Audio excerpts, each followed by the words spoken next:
Di sebuah universitas, terjadi konflik antara mahasiswa dan pihak kampus tentang rencana pembangunan kafe di gedung lama yang selama ini berfungsi sebagai ruang komunitas mahasiswa. Dalam musyawarah yang berlangsung, mereka berusaha mencari jalan tengah.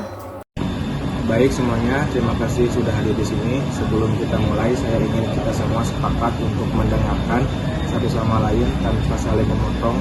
Mari kita mulai dari yang Terima kasih Pak Darwa. Jadi gedung ini sudah lama menjadi ruang komunitas buat kami. Di sini kami bisa berkreasi, belajar dan bertemu komunitas. Jujur, saya dan teman-teman merasa bahwa pembangunan kafe akan mengambil ruang yang sudah sangat berarti bagi kami. Saya mengerti perasaan Bulan, tapi kafe ini bisa membawa manfaat buat kampus juga. Terus, mahasiswa akan punya tempat baru untuk bersantai. Dan juga ini bisa membawa sumber pemasukan buat kampus. Maaf Bu Sydney, boleh saya menambahkan, apa yang dikatakan Bulan itu juga ada benarnya. Seperti yang kita tahu bahwa gedung ini tuh juga penting buat komunitas-komunitas yang berada di kampus gitu. Jadi kayak tempat ini udah bukan sekedar rumah, tapi juga udah menjadi tempat buat komunitas-komunitas yang berada di kampus. Saya rasa kita juga harus melihat dari sisi ekonomisnya.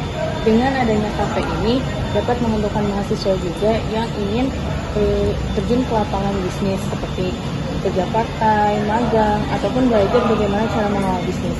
Hal ini juga menguntungkan ke kita.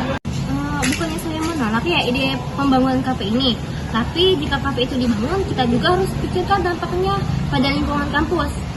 Kalau jadi kafe nih, kan bagaimana dengan sampah dan limbah yang dihasilkan oleh kafe itu? Apakah pihak kampus siap menangani hal tersebut? semua argumen kalian valid dan penting. Ada yang punya usulan? Mungkin kita bisa pertimbangkan opsi lain. Bagaimana kalau kafe ini tetap dibangun, tapi hanya di sebagian ruangan. Jadi ruang komunitas masih ada, namun pembangunan kafe ini tetap bisa dilaksanakan. Itu ide yang menarik deh, tapi kampus perlu memastikan bahwa kafe ini tetap menghasilkan keuntungan.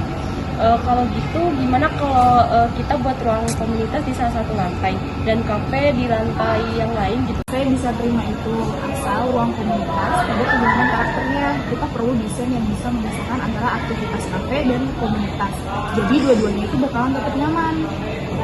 Dan juga jika saya boleh usul, bagaimana jika kita mengadakan kafe dengan bertema ramah lingkungan, seperti menggantikan sampah plastik dengan sampah plastik sekali pakai dengan kantong yang dapat didaur ulang.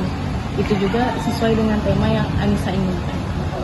Setuju banget Putri, kalau memang ada kafe, saya juga ingin ada edukasi tentang ramah lingkungan. Mungkin lewat poster atau dekor. Ini bisa jadi edukasi buat para pengunjung yang datang ke kafe. Baik, jadi kita punya beberapa kesepakatan. Pertama, kafe dan ruang komunitas akan berada di gedung yang sama, tapi diatur sedemikian rupa agar fungsinya tidak saling mengganggu. Kedua, kafe ini akan menerapkan konsep ramah lingkungan. Saya rasa ini bisa disetujui oleh pihak kampus. Kalian sudah memberikan masukan yang sangat baik, dan saya yakin kampus akan mempertimbangkan ide kalian. Yes. Terima kasih Bu Zidni. Saya sangat lega kalau semua itu bisa berjalan dengan adil dan tepat menghargai kebutuhan mahasiswa. Ya, terima kasih Ibu Zidni dan Pak Dava. Ini adalah keputusan yang baik bagi semua pihak. Baiklah, kalau begitu saya rasa kita sudah mencapai kesepakatan. Terima kasih telah bersama kami. Dengan adanya keputusan tersebut, kafe dibangun di bagian atas gedung, sementara ruang komunitas tetap dipertahankan di lantai bawah. Kafe ini pun menerapkan konsep ramah lingkungan, dan mahasiswa memiliki tempat baru yang tetap sesuai dengan kebutuhan komunitas kampus.